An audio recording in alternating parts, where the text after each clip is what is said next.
Mauran nga aga haton nga tanan na dinliwat kita yana kay di na naton bagyo. Pero sana diri na gud niya magkinusog.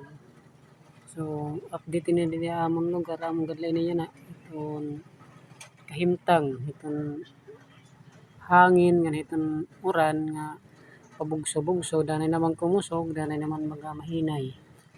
So amo lang nito sitwasyon yun na naghinulat kita nga magasumidit haring araw.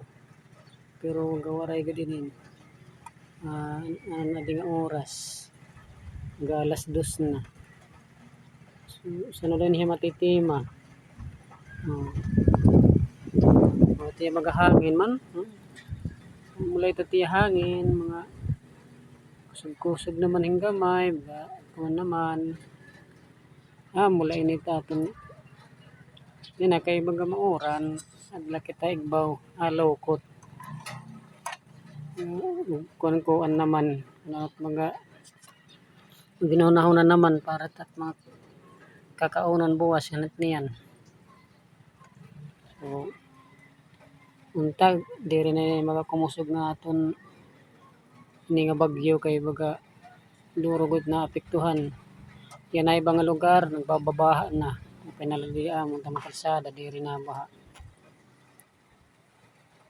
At ibang barangay yana, ibang lugar labi na Tacloban Aguindaw. Tamon mga sangkayan didto naaraban na kay gimbabaha na kuno ira. Labi na dito namon dat nga balay. Kuri ton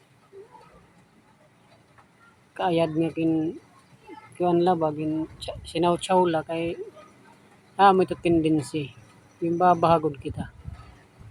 So ini nga simple lang nga uran agoy kadamot naapektuhan. Damot mga lugar nga naaraba kay napupunduhan ng tubig bisan la guti. Baha taas dayon ng tubig. So, salamat kita nga baga di kita burbaw-baway. Oray gud man baga kukunit uran tubig gid aton. So amo lang to guys, update din ito aton mga kahimtang yan ang adlaw sugad na ini. So, hindi kita balay.